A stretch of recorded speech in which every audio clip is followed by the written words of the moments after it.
Hello, everybody. Welcome to Economics with the Honorable David M. Walker, the former Comptroller General of the United States. And today we have a very special guest and also a very special topic we're going to go over today, and that is healthcare cost. Housing, human issues, and healthcare costs are big in the upcoming election, but let's just take a little brief of what's going on here. First of all, healthcare cost in the U.S. is about $14,000 per person. That's problem number one. Problem number two, healthcare cost is about 17% of our gross domestic product. So what does that mean in total? Well, how about this?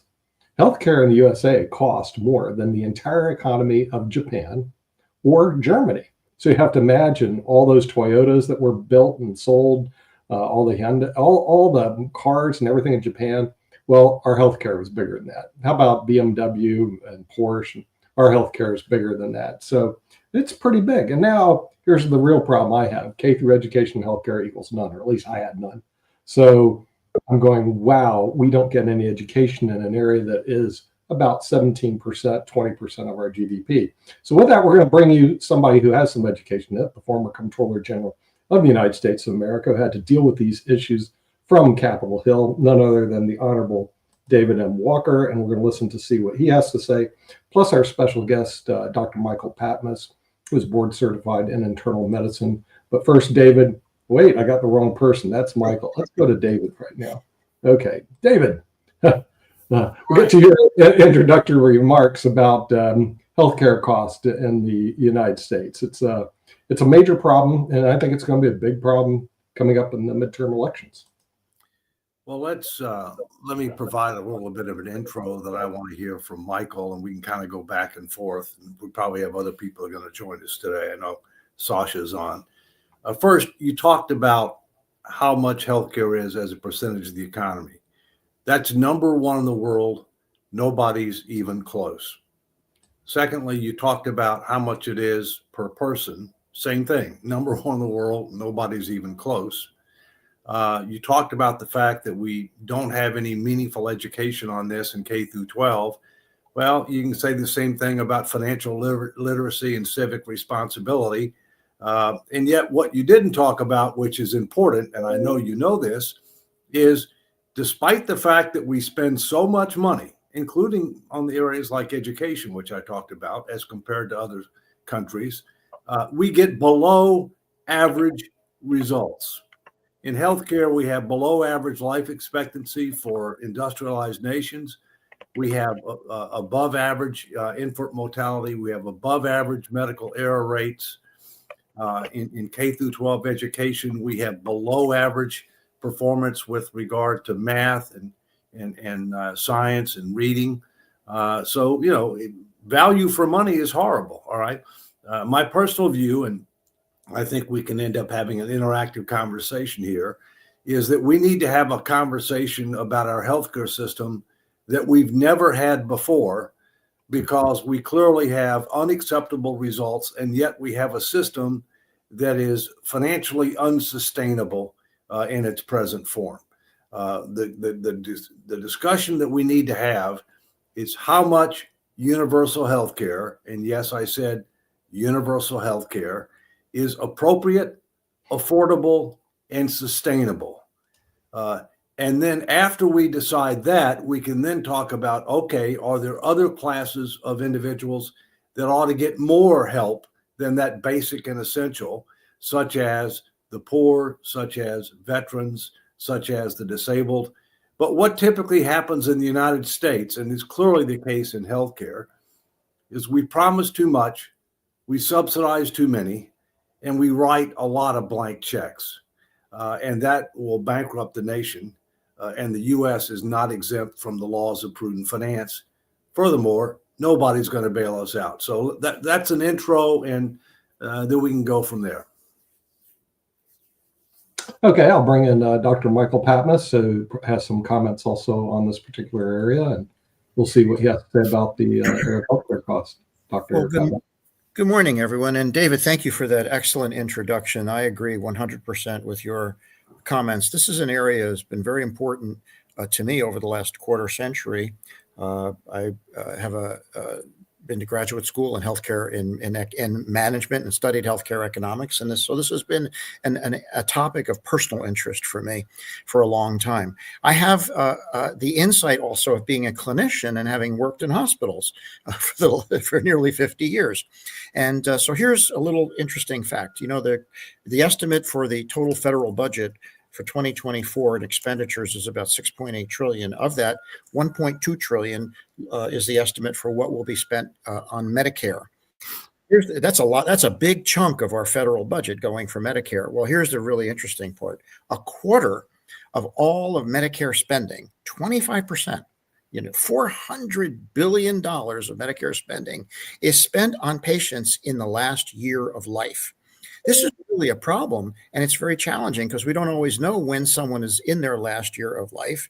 And, it implies that there's a lot of medical care that may not be of very high value for patients in the last year of life. But what determines what's of high value and what is futile? That's very subjective. What I can tell you as a clinician is I have never walked into an ICU, any ICU anywhere, without seeing at least one or two patients who are terminally ill, clearly not going to make it, yet still receiving expensive, extraordinary, heroic care.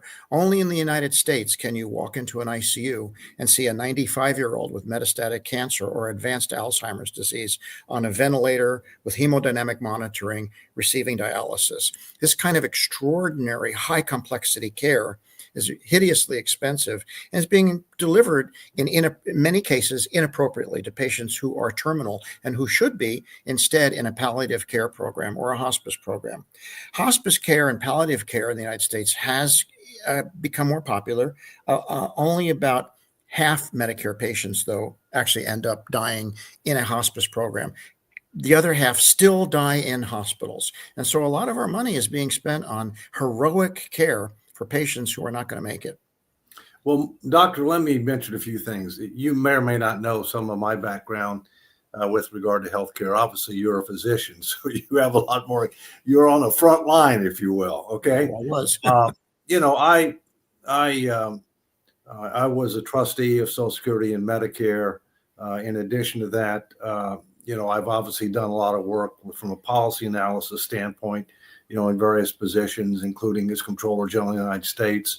But what you may not know is I was tapped to co-chair the Institute of Medicine's End of Life Committee, along with a physician who at the time was dean and chair of the medical school at Stanford University, who had also, been a practicing physician and ran several hospitals in the Boston area. But, that is a big issue. And as you talk about, the end of life care is a big issue. But, you talk about Medicare, but, that's just a subset of what we're spending on healthcare. Look at Medicaid, look at ACA subsidies, look at, what we're spending with regard to the civilian and military employees and retirees. The number is huge. One of the things that I think we need to focus on is we need to think about several things. One, we can't write a blank check for healthcare. Even Sweden, which provides medicine cradle to grave, doesn't write a blank check for healthcare because they know it'll bankrupt them. Okay. Secondly, we need more evidence-based standards. We need to be paying more for evidence-based procedures, if you will, rather than just activities. We also need a safe harbor for physicians who practice in accordance with those evidence-based standards, which could deal with the kind of situation that you're talking about with regard to end-of-life care, but frankly has application much broader than end-of-life care as well. And so those are just a few preliminary thoughts, but I'd be interested in your thoughts on that. And then, some of our other participants, may have some comments and questions as well. You're right. The issue of futile care at end of life for Medicare patients is a big problem, but it's not the entire problem.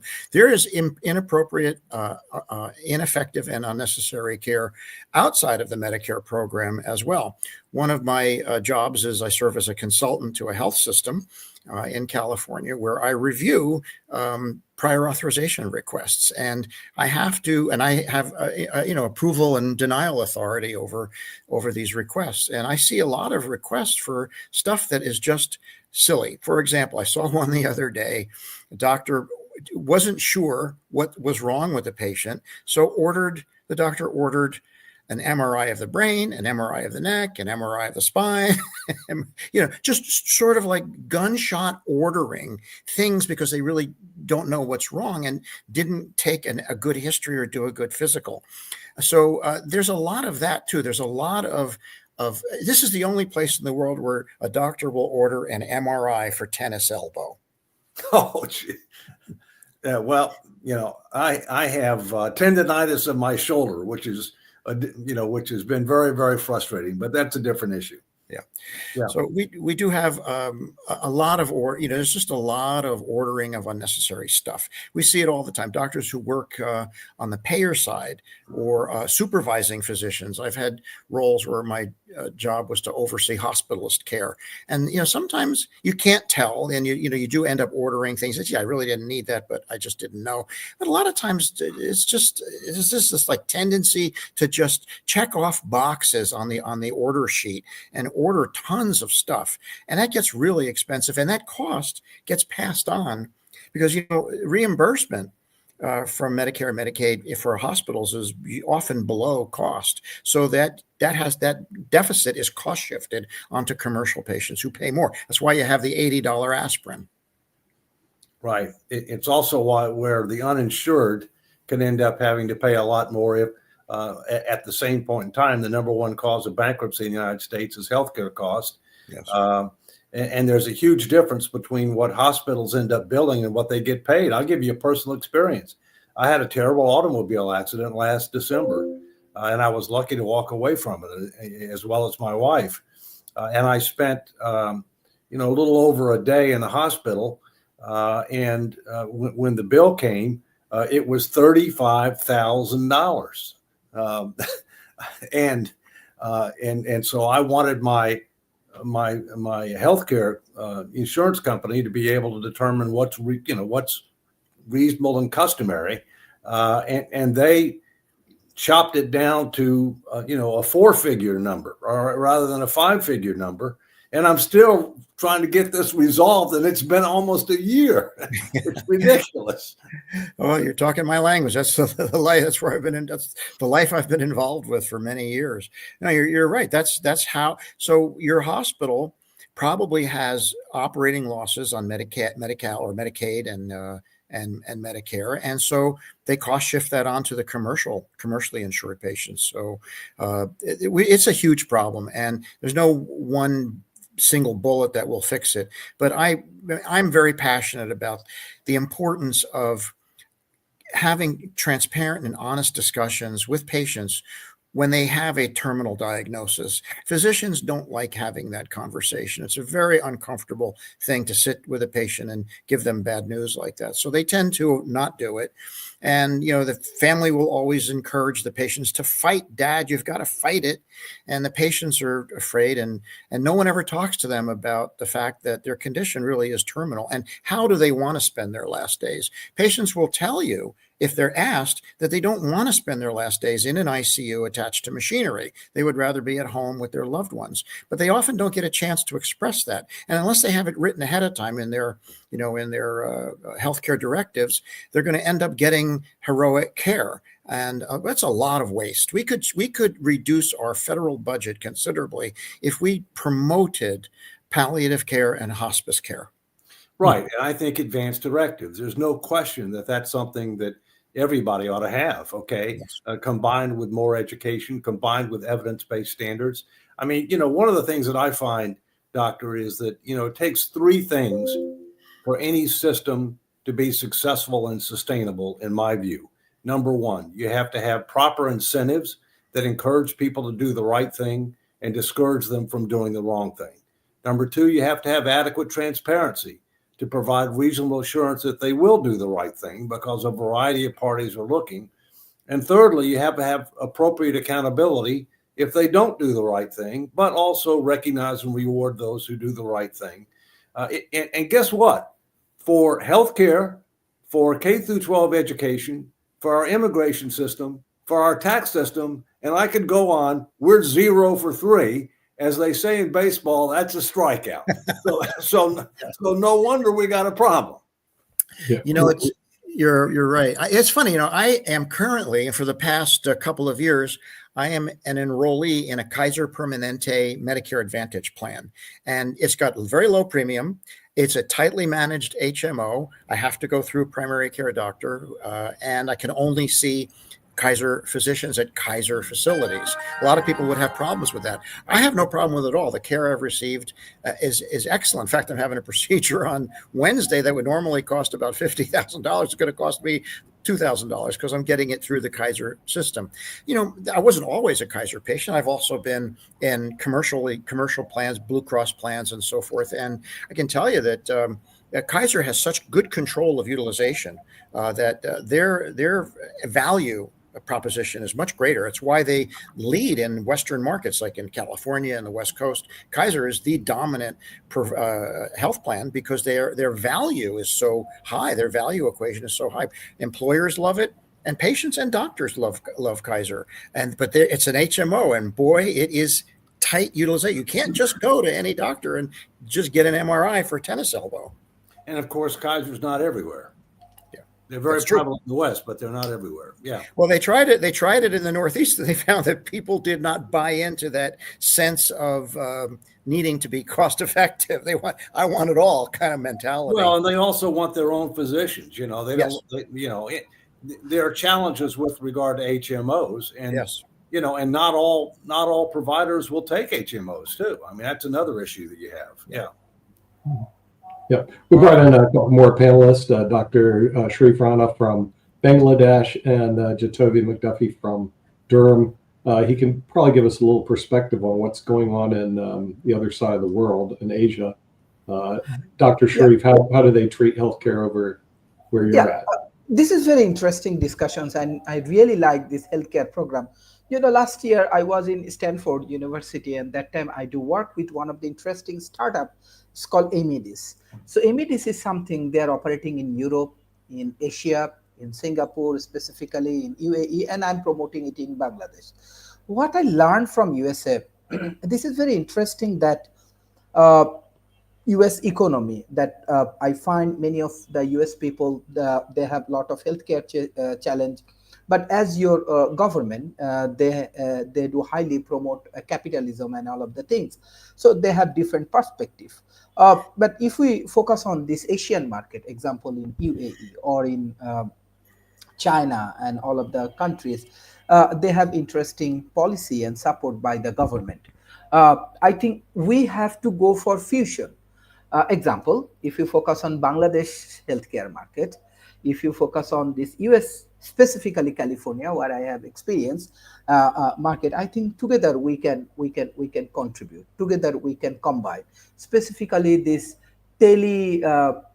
medicine partnerships we can do together. By this way, the US doctor can provide special consultation, which is very, very important for emerging economy like Bangladesh. We can do for research collaboration between the university, let's say Stanford University's healthcare research or Bangladesh medical healthcare research. It can bring a lot of success. I'm a big fan of artificial intelligence. So definitely AI and data science hub, we can create together. By this way, we can go for disease predictions, health analytics, and early diagnostics. Even though US can utilize our caregiver. I saw there is a shortage of caregiver in USA. And definitely I see that they have a very big manufacturing hub, like medical device manufacturing hub. And most important thing is policy for me. Like I can understand that USA is open market, USA has different issues, but I have a specific question for Mr. Michael and for Mr. Dave. What do you think about new policy of healthcare? What the new innovation you can bring for US healthcare policy? How you can introduce artificial intelligence? How you can introduce better healthcare policy for US citizen? How you can bring more affordable treatment for US citizens, and how we can collaborate. Yeah. Well, that's a great question. I think artificial intelligence is important. I heard a great quote, CME course I took a couple of years ago at Harvard that said that AI won't put doctors out of business. AI will only put doctors out of business who don't use AI. I use artificial intelligence all the time to help narrow down my thinking, and I use it in conjunction with UpToDate, which is an online clinical decision support tool. I think that artificial intelligence can be useful to physicians because a lot of times you're confronted, especially if you're a primary care doctor and you have such a broad area that you have to manage patients and you never know what's going to walk in. And sometimes it's confusing. You really don't know what the patient has and you're trying to narrow it down. And I think artificial intelligence can help with that and allow you to do a little bit of a more tailored and specific evaluation instead of the shotgun approach of ordering every test in the book. Yeah, I would say several things. First, I think there clearly is an opportunity to partner for progress with regard to research and development activities in general, but also with regard to things like prescription drugs, okay, if you will. I also think that I'm also a supporter of AI and believe that AI can be very helpful with regard to research, with regard to testing. I also agree with the doctor that I think AI can be helpful with regard to physicians in trying to decide what to do and what not to do. And I think, quite frankly, if we move to an evidence-based approach, there's a big role for AI combined with, having some type of physician-based system that sets practice standards. It's not going to be done by the government. It needs to, might be approved by the government, but it needs to be done by physicians, and it can be enabled by AI, which is constantly updating, right? I mean, constantly updating.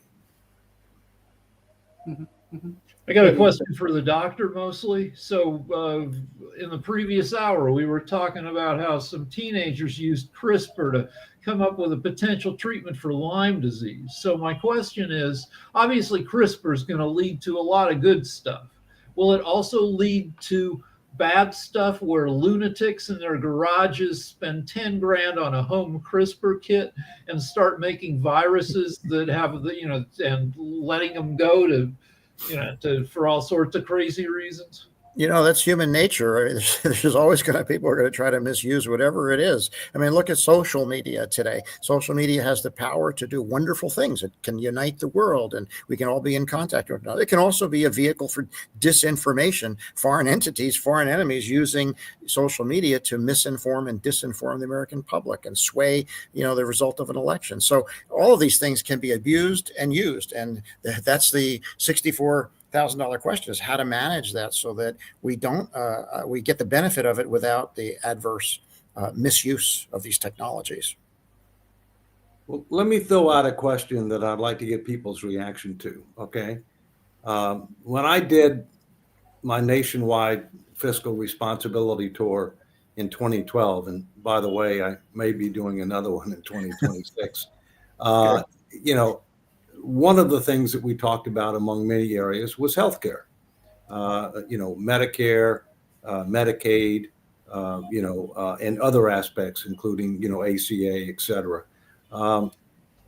One of the issues that I threw out there to get a reaction from people was what level of basic and essential healthcare should be universal.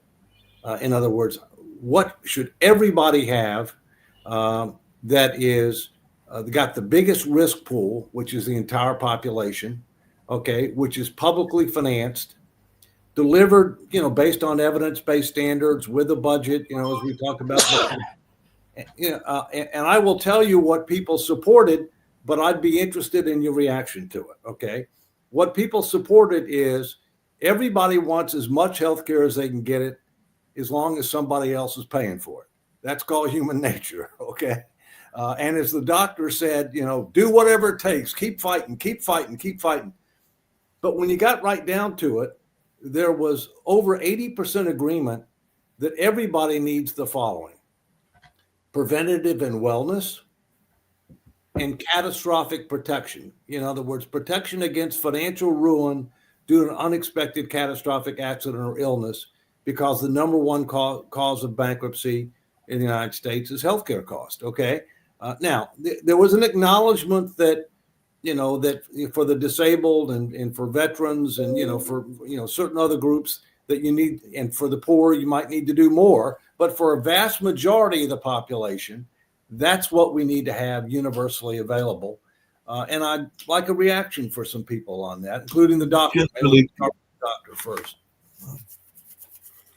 Well, someone else. I don't want to dominate, so someone else. No, just really quickly, and I think that I brought this up to Nick and everything. I had a coworker last year that had, or maybe it was early this year, but it had a major health situation and everything along those lines.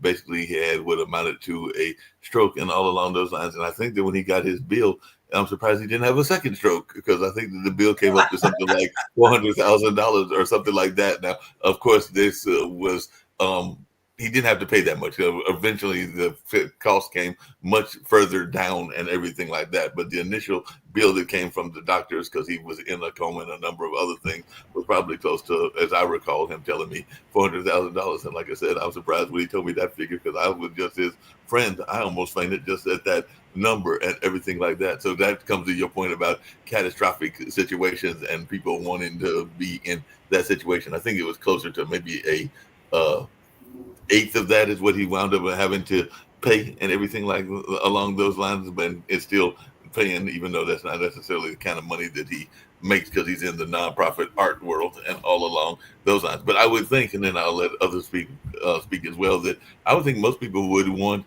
very basic health care and everything like that, and they would want that to be available to all. I know that that's what a lot of people think about, even when they think about Canada and other places. So I'm thinking in my mind that if you could be able to have, and it might be what you're talking about, Dave, the standard physical and the standard dental care and the other kind of like standard cares like that, that's what people want to be able to have at either cheap or free and all along those lines, just to be able to afford those, because those can be very expensive. As we know, there's nothing free. It's a matter of how much and who pays. But Rick, go ahead. And then, I think we need enough basic medical care that people don't start building guillotines like the French Revolution. If we hear that the tech bros are living to 120 and everybody else is passing away in their 70s, people are going to be pissed off. And I think it's a moving target. In the next couple of years, we're going to start seeing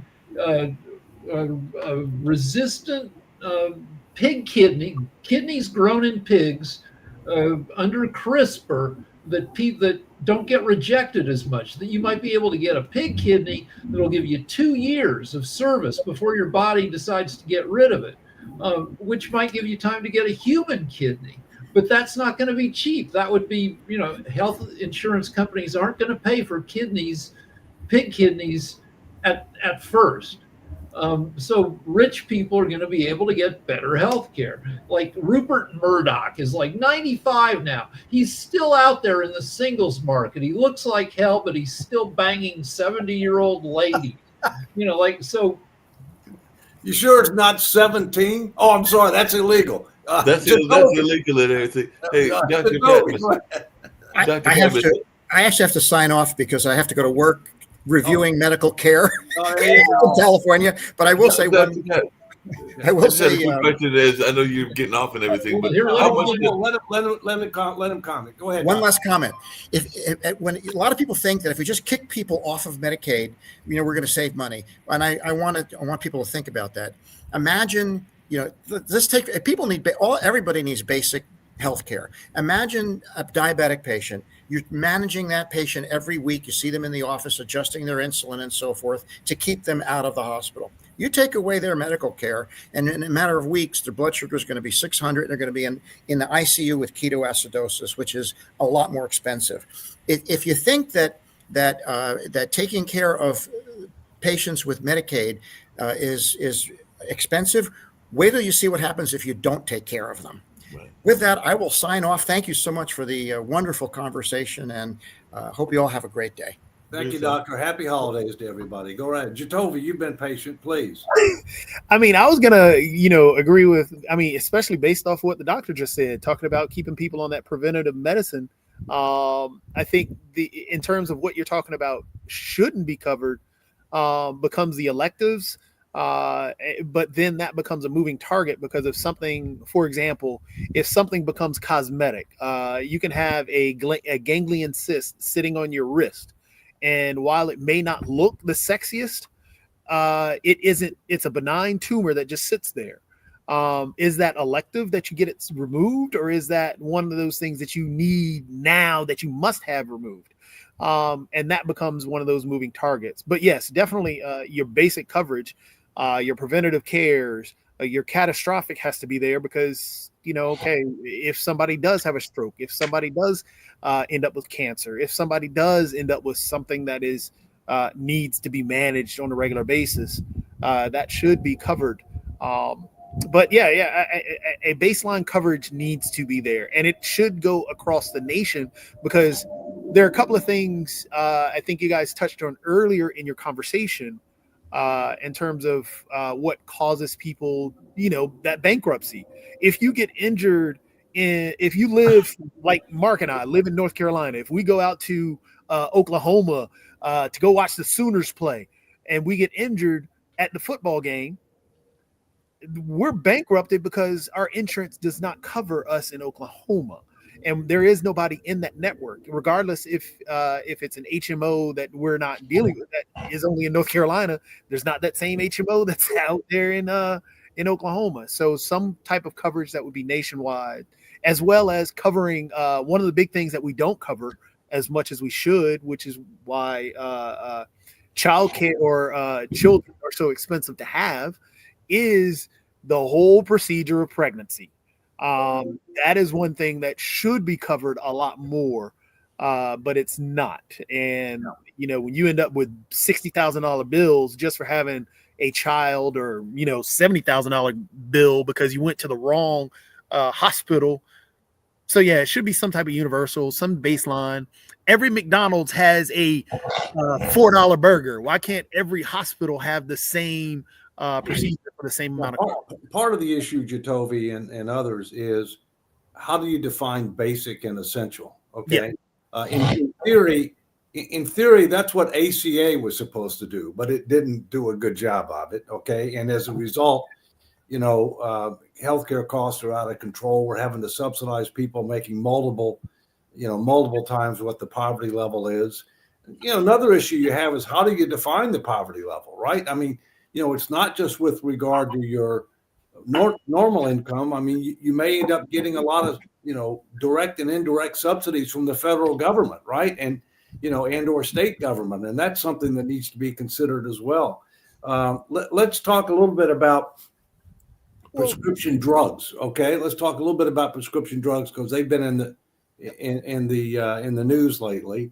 What do people think about, burden sharing with regard to research and development for prescription drugs? That's the first question. And then I've got one after that. Burden sharing as in... Let me clarify what I mean, Jatovi.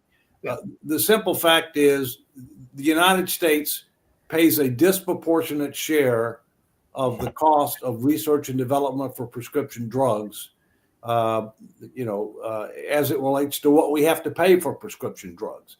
And one of the things that the president has talked about lately, and there are pros and cons to it, is, for the same exact medication, it might cost 2, 3, 4 times as much in the United States as it does other places, right?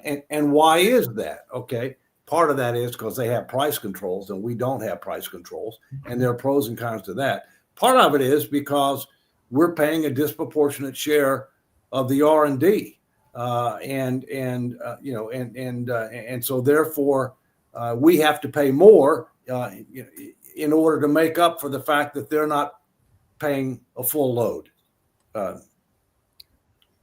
That's a great question, David, because it deals with a legal issue of monopoly. I mean, if you think about the prescription drugs, they have a legal monopoly. That's the only reason they can exist in this fashion. And capitalism is supposed to be, the buyer and seller, free exchange, all this other stuff. Well, Yeah, but it gets thrown out the door when it comes to prescription drugs because in a prescription drug situation, what happens is that the state basically grants a monopoly to the inventor of the drug. So then they can charge, which is what they do, monopolistic prices as opposed to a fair market value price. Now, on the other hand, if you did allow any competitor to come in and do what they wanted to do, then you lose the incentive. Why would you spend money on R&D when you can't recoup the money? So it becomes a real difficult situation. But I do agree with you because living in Spain, healthcare is less expensive. Part of it is also they don't pay the doctors very much here. Medical doctors here make about $118,000 a year if they're good, usually 87 to 118, at least that's what the internet says. Okay, in the US, it's 300 to 400,000. It's a big difference. So the healthcare cost, somewhere along the line, the United States has to get that under control. And right now, as they say in Pawn Stars, that ain't happening. Yeah, Jacoby. Well, I was just going to point out, I mean, when you're talking about the competitors, I think that's where we run into trouble, is because everything that we do in this country is about making money. It's about capitalism. It's hands down, hey, every person has a dollar sign attached to their head. And when you talked about the competition coming into play into certain markets dealing with prescription drugs, for example, you can go to CVS and pick up some prescription Zyrtec for $30, or you can get the CVS brand, which is a generic brand, for $12. So when we run into those we get stuck with that monopolized market, as you spoke about, that only charges those crazy prices. We've had this prescription drug problem since the dawn of time. It's been there forever. I know Biden I remember Bush had pushed some changes in it, but it didn't really go through because we had some blocks there. Obama had brought some of the prescription drugs down with the ACA a little bit. I know Trump had done some in his first term. Biden did 64 drugs that got dropped in his term. Trump removed all those and then now is fighting back for 15. But it's just a money game, and it's dealing with the capital where the prescription drug group is one of the biggest lobbies in Congress. So they get what they want. They make whatever laws they want. Us getting out of that and dealing with some type of generic, it's the same thing in the healthcare thing, the public option. Other countries were able to figure all these things out. When you had talked about a basic healthcare, basic baseline of what healthcare is, other countries have figured that out.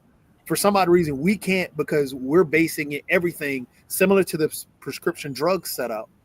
It's got to be about the bottom dollar, and that's what we're fighting with. Yeah. Well, There's a related issue, which is like orphan diseases. If you come down with something that only 300 Americans come down with every year, it might be highly possible to develop a drug for it, but that won't be developed because there's not enough money.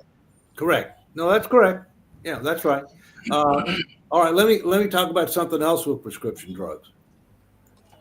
One of the things that the public also supported was no advertising of prescription drugs on television. Mm-hmm. No television advertising of prescription drugs, because that drives demand.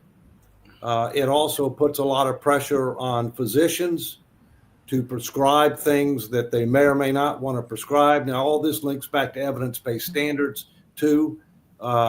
Now, one of the challenges with that, but I'd like a reaction, is advertising for prescription drugs is either number one or number two in revenue, and we've been talking about show me the money, okay, for television. Used to be cars, now I think it's prescription drugs, okay, but it's either number one or number two. So what are some thoughts on that? Well, if you watch the news, Fox, MSNBC, CNN, like half the ads are for prescription drugs because the average news viewer is in their 60s. So yeah, you're right. It's a huge Well, men- There's only, my understanding is, and Jacoby, I'll come right to you, buddy, but my understanding is there's only 2 countries in the world that allow television advertising for prescription drugs, and we're one of them. Yeah, and you're taking the decisions out of the doctor's hands. Right. Because when somebody sees an ad, they want that drug, and the doctor might know better, but yeah, the patient is insisting because they saw, people going, I don't know, boogie boarding after they take the drug. They want a boogie board. And I think that's where I stand. I'm not really for the ads for prescription drugs, especially in a country where now conspiracies and anti-vax and all this other stuff. I'm smarter than my doctor. We have so many Google MDs that are out there right now. Mhm. It's because they see it on TV. They're influenced by what they see on TV, and they know more than their doctor. I need Ozempic. No, you don't. You need to stop eating fast food every night. So I think it would be great to take the prescription drugs and stuff like that off of TV, even though that would lose. Yeah, sure. The ad. But there's a related industry, which is buttering up doctors, where you take doctors on junkets, you take them on vacation. The more they prescribe, this happened with the opioids, that the doctors were getting bribed to freaking get everybody hooked on the. Let me talk about a tax issue that relates to healthcare. Okay, we lose about 1.7 to 1.8 trillion dollars a year because of deductions, exemptions, credits, and exclusions in the Internal Revenue Code. One of the top 3 tax preferences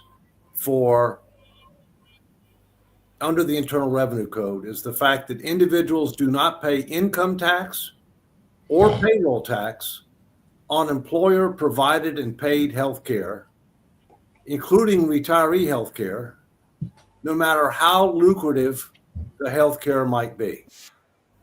One of the things that the public supported was to phase out that tax preference, with the possible exception of allowing a tax preference for the basic and essential, okay, until you got to where you had universal basic and essential.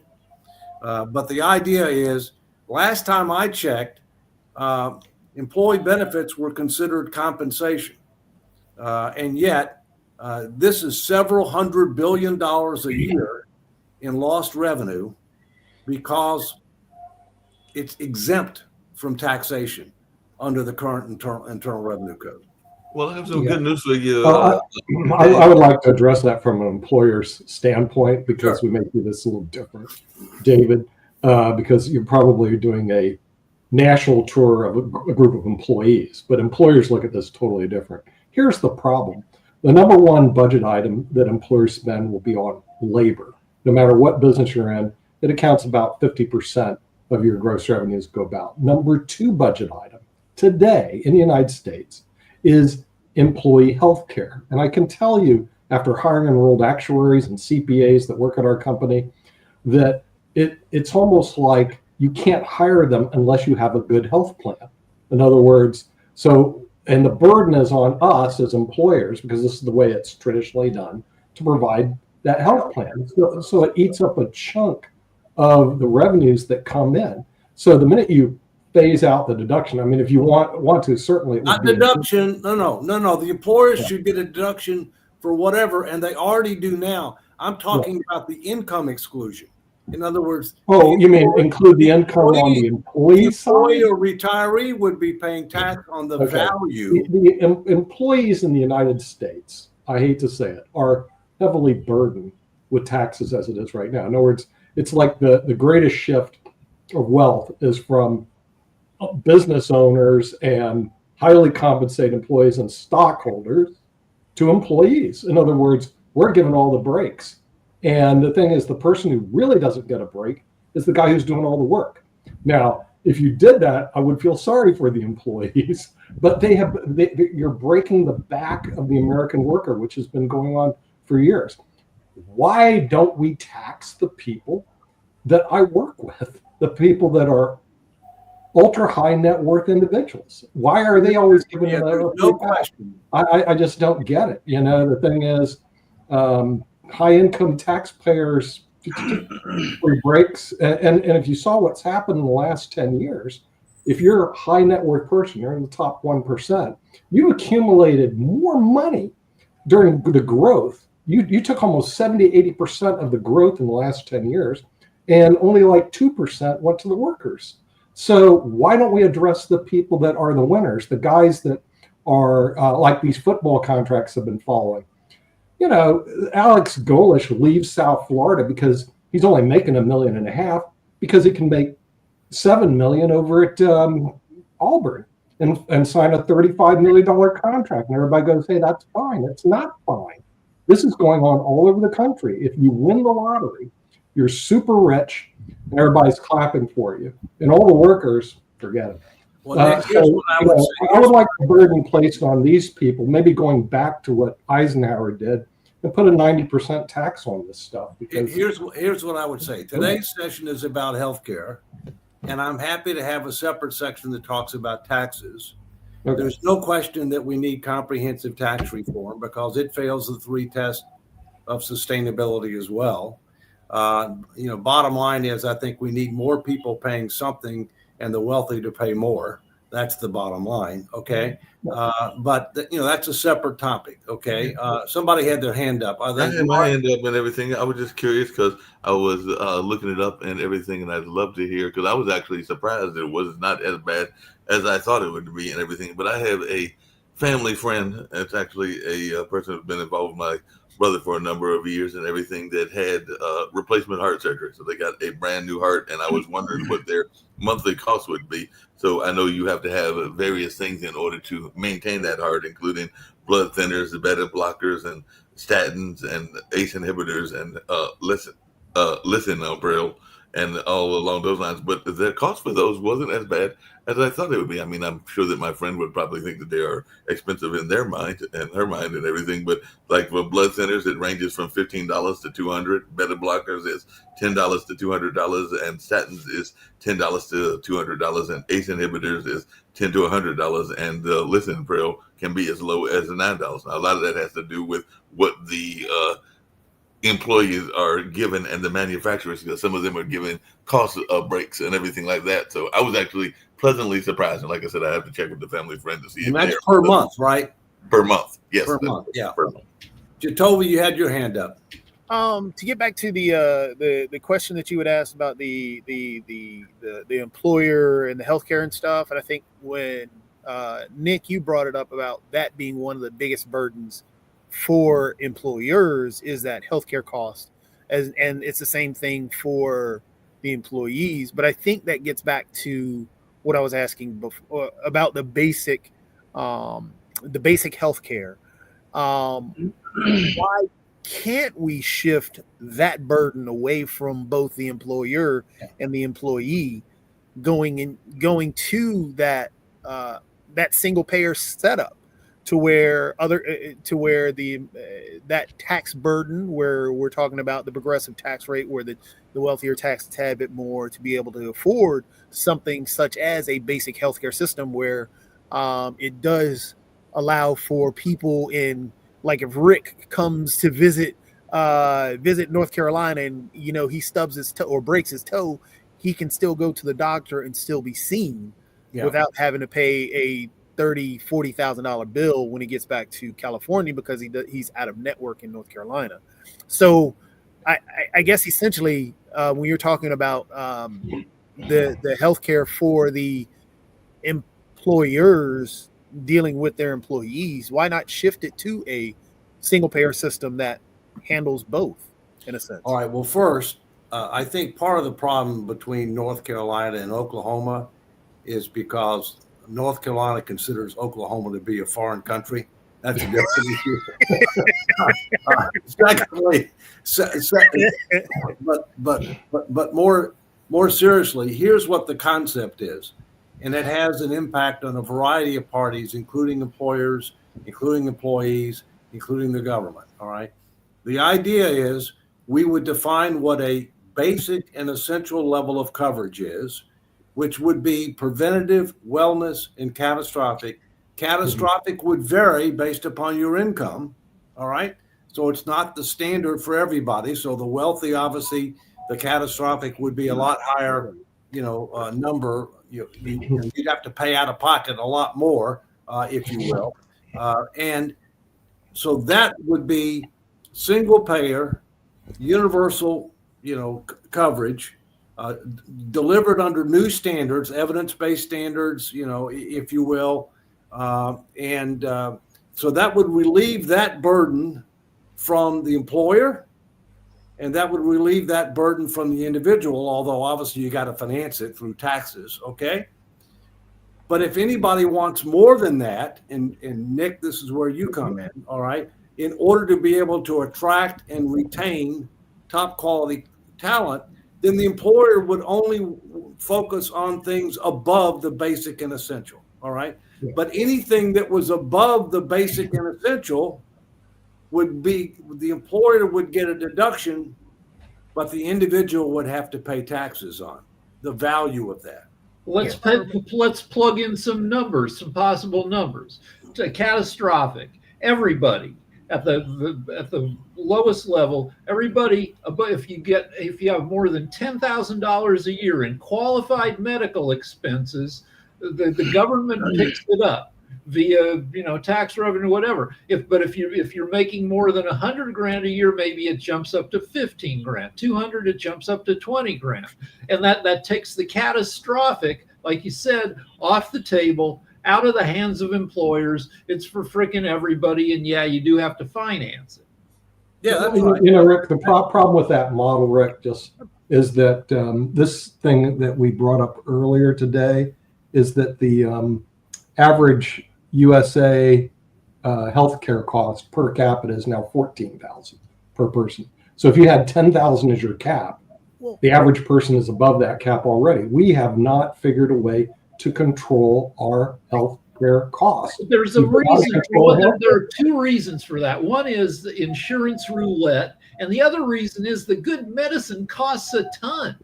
Medicine used to be cheap back when it wasn't effective, and everybody died of heart disease in the 1950s at age 58. Well, also, I think the other reason for that, and that actual $14,000 per person will drop if we were to have a system where the preventative is there. People don't go to the doctor because it's expensive right now.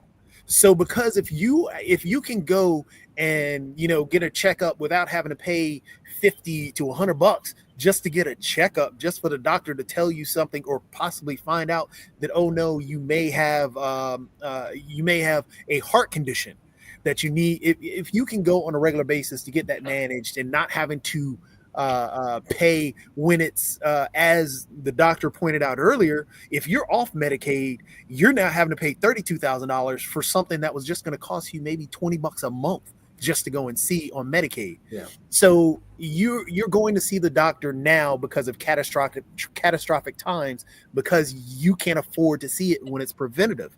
So if you actually set it to a system to what Dave is talking about, we're having that preventative care, that initial care there that is readily available, people will go and take advantage of that because, hey, if I'm hurt, I need to go see a doctor. I don't want to go see the doctor if I've got to pay all this money. So I think instead of looking at, because I think the system, a similar system that what you're talking about is what they have in, like, is it New Zealand, Australia, Switzerland as well, where you can buy that supplemental insurance on top of that, where basically you have a baseline that everybody gets across the nation. And then if you want more, you buy into a supplemental insurance plan, and that insurance plan covers that extra catastrophic that you may not also see. So if you get hit by a car, or if you get hit with something of a stroke, you may get that catastrophic coverage, but there's still money on top of that, but you can buy insurance and that still lowers that cost again. Well, the idea with Jatovi would be that you would have the basic and essential, which again would be preventative, wellness, and catastrophic, okay? That employers, unions, trade associations, a variety of groups could end up having plans that would be offered for people that want more than that. Okay, that employers would get a deduction, full deduction for whatever they pay. Okay, for that incremental amount.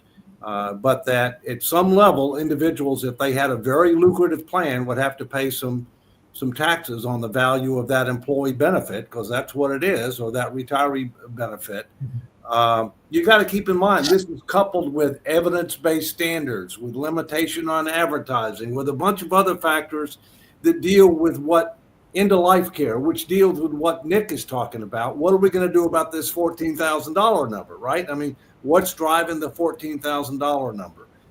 Well, Jacoby actually came up with at least our actuaries agree with them, that if you scaled it, like, and they do the plan, you're saying, David, our actuaries say you'll save 25% on healthcare costs, which will drop the 14,000 down to around 11,500. Okay, there we go. You're getting closer to Rick's baseline of 10%, but you need to have that universal policy that's scaled so you can drop off about 25%.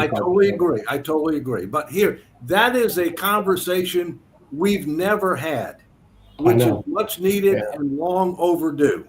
Yeah. Honestly, I think this conversation has happened before, but we were never open to it until now. Well, it should have bipartisan support, because if not, the United States, like I said, we spend more on healthcare than the entire economy of Germany or the entire economy of Japan. It's just ridiculous. And like what you said, David, to start out the program, we're not any better off. As a matter of fact, in Spain, where they spend half that, the life expectancy is 5 years longer. So you're spending a lot of money for what is the real question. But like what Jacoby said, you're right. You guys, if you just adopt one policy, catastrophic and basic, that will cut the healthcare cost 25%. Now all of a sudden you're getting close to 10,000 being catastrophic. Right now everybody's in catastrophic, which is not good. So it's very difficult. But David, also, I don't see anybody in Congress who's moving this direction to solve the problem, or they don't even bother to solve it. They're not even addressing it. But in fairness, Nick, Congress is a lag indicator. Don't look to Congress for leadership. Look to Congress for laggardship. Well, that part I will not debate you. I will have to agree with you wholeheartedly. And with that, we'd like to thank the Honorable David M. Walker, the former Comptroller General of the United States, special guest Michael Patmos, and our introductory course on healthcare in the United States. We'll see you next week on Economics with the Honorable David M. Walker. Take care. Bye-bye.